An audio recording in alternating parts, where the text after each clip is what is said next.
Sejam bem-vindos, essa é mais uma das aulas de História Geral e nós vamos dar prosseguimento, ou seja, dar continuidade ao que nós já estávamos falando, abordando o período do Entre Guerras. Apenas para relembrar, o período de Entre Guerras é aquele período de tempo entre o fim da Primeira Guerra e o início da Segunda Guerra. Alguns fatos ali são importantes e determinantes para a gente poder entender o que desencadeou a Segunda Guerra e, de uma forma geral, entender o mundo como ele é hoje. Portanto, continuem assistindo e vamos aprender juntos algumas coisas mais a respeito do Entre Guerras. E hoje nós vamos falar sobre o nazifascismo, ou seja, sobre esses dois movimentos, o movimento fascista e o movimento nazista, suas características principais e a influência que eles causaram no mundo europeu durante aquele período do Entre Guerras. Mas tanto o nazismo quanto o fascismo são temas que são complexos. Entender o processo que causou o nazismo e o fascismo. Portanto, para poder facilitar um pouco isso, eu quero destacar hoje 8 características que mostram claramente como funcionava o nazismo e como funcionava o fascismo.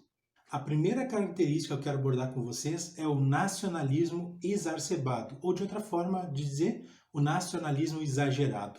Tanto para o nazismo quanto para o fascismo, o nacionalismo, a pátria, a nação estava acima de tudo. Você já deve ter ouvido isso em algum outro lugar, não é? Enfim, o interesse das pessoas, o interesse do indivíduo, ele nunca está acima do interesse geral. Na verdade, nem existe um interesse do indivíduo, só importa o que é para a nação. E é claro que ter um amor pela pátria não é algo ruim. Eu não estou dizendo aqui que a gente não tem que amar o lugar onde a gente vive. Mas é um nacionalismo que é exagerado, ele faz mal, ele, de certa forma, coloca a nação, como se fosse o Brasil, no caso, acima de todas as outras. A gente não pensa assim, mas é claro, os nazistas e os fascistas pensavam dessa forma. Os líderes, principalmente, pensavam dessa forma e empurravam esse tipo de pensamento para a população. O segundo ponto que eu quero abordar com vocês hoje é o totalitarismo. E o que é o totalitarismo? Até chegou a me confundir a boca. O que é o totalitarismo? É um fenômeno que existe nesses regimes de extrema opressão, onde o Estado tem controle sobre tudo, tanto na questão política, na questão econômica e na questão social. Nada pode ser gerido por pessoas, por atividades privadas, é tudo o Estado que controla. A própria educação, a própria ciência, a própria imprensa, a própria cultura, tudo é gerido somente pelo Estado.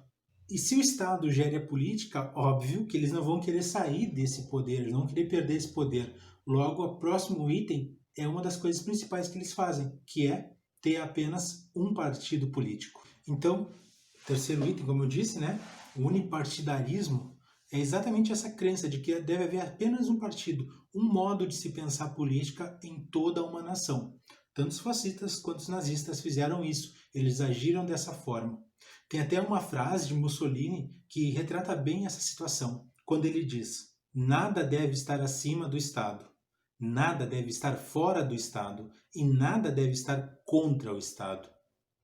De uma forma geral, os fascistas e os nazistas desprezavam a democracia. Para eles, o parlamento, o congresso, ou seja, a política de um modo geral, é uma perda de tempo, sendo que, na visão deles, o que a nação precisa é de uma política que mantenha as pessoas disciplinadas e voltadas com aquele amor, como a gente tinha falado antes, para quem? Para a nação, e não para pensamentos individualistas. Item 4. Culto ao líder. Outra característica muito forte nesses tipos de regimes é o culto à liderança, ou seja, colocar alguém como um líder que vai levar aquele povo a uma melhora significativa na questão social, na questão econômica, em todas as questões que abrangem a nação. De certa forma, eles gostam de considerar esse líder um certo messias, ou um certo homem do povo que levanta, emerge das cinzas e traz o povo consigo para dias de glória. O Brasil tem tido bons exemplos de pessoas assim e tem mostrado que também não tem dado muito certo. Porém, ainda não estamos em nenhuma situação comparada ao nível de culto ao líder que existia na Itália fascista ou na Alemanha nazista. Quinto item, o anticomunismo. E o que é o anticomunismo? Para os fascistas, e para os nazistas. Não é interessante que o comunismo aumente e também que não haja luta de classe, para que a nação não brigue uma contra a outra. O que interessa para eles é que as nações estejam unidas, que a nação em si esteja unida em prol de algo maior, mesmo se alguns tiverem que ficar abaixo de outros. Item 6, e é um item que é curiosamente mais voltado ao fascismo do que ao próprio nazismo, que é o corporativismo. Para a gente poder entender isso, a gente tem que entender que Mussolini criou isso em 1922 e realmente conseguiu fazer com que funcionasse durante algum tempo. Nessas corporações, nós temos a reunião de vários setores, de várias classes, como patrões e trabalhadores juntos, mas aí também tem um terceiro personagem ali, que é um juiz, uma espécie de representante do governo, e é ele que vai arbitrar entre essas outras classes, fazendo com que elas não tenham uma disputa de classes, com que elas não consigam divergir entre si, porque ele vai regulamentar tudo. E claro, regulamentando fica muito mais difícil de tu poder opinar ou realmente expressar aquilo que tu não está gostando naquela situação. Mussolini ainda fala mais uma vez: creia, obedeça e acredite na nação. Vejam como é um discurso todo elaborado, é tipo uma espécie de lavagem cerebral, que de certa forma faz com que as pessoas fiquem presas naquele discurso, com que elas... Ele não é um discurso que convida a pessoa a pensar, a ter um olhar crítico, mas sim a seguir uma linha de raciocínio apenas. Por isso é tão complicado e é tão assustador o que o nazismo e o fascismo podem projetar na vida das pessoas. O 7º item fala sobre o expansionismo. Para essas nações, fazer novas conquistas, aumentar o território é algo muito importante. Ou seja, você não pode se acomodar e você não pode estar suficiente naquilo que você tem. Você precisa ter mais e você precisa conquistar mais, mesmo que para isso você precise destruir outras nações, precise destruir outras culturas. E isso é muito perigoso porque tu perde, né, aquela questão do direito da outra pessoa. Tu passa por cima do direito da outra pessoa porque tu te acha no direito de conquistar outras terras, outros povos, e normalmente nesses casos tu acaba destruindo a sociedade que estava ali quando tu consegue invadir esses lugares. E para finalizar, o 8º item, militarismo. E essa também vem de acordo com a característica anterior, porque para tu poder conseguir invadir, para tu poder conquistar outras terras, outros povos, tu precisa ter uma armada muito forte.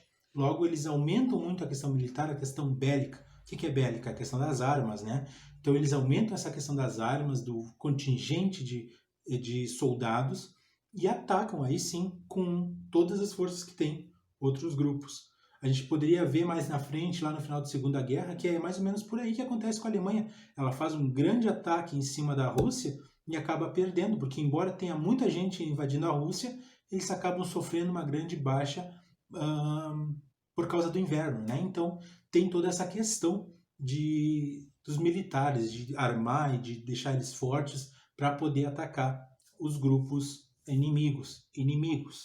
E para finalizar, uma frase que não necessariamente é de Mussolini, mas ela é remetida como sendo fascista. Mais vale um dia de coragem no campo de batalha como um leão feroz do que viver 100 anos como um carneirinho covarde.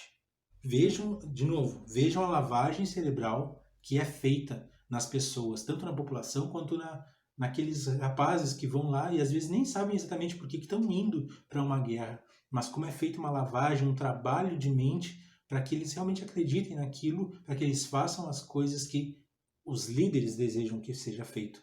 E na maioria das vezes os líderes não vão para o campo de batalha. Então, pessoal, essa é a aula de hoje, eu espero que vocês tenham gostado dela. Pensem e tentem analisar. Esse é um exercício que a gente pode fazer e que é muito importante que a gente faça.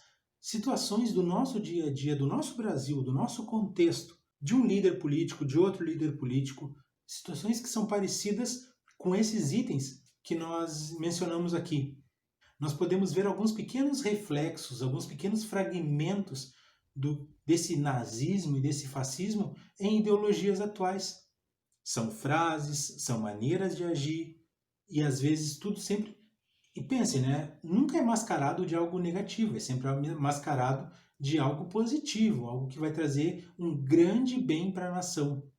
E na verdade esse é o grande ponto da história, de por que estudar história. É para a gente poder aprender com o passado para não cometer os mesmos erros. Então eu espero que vocês tenham gostado do vídeo. Deixem o like, compartilha, te inscreve, curte, comenta. E é isso. Até o próximo vídeo. Valeu!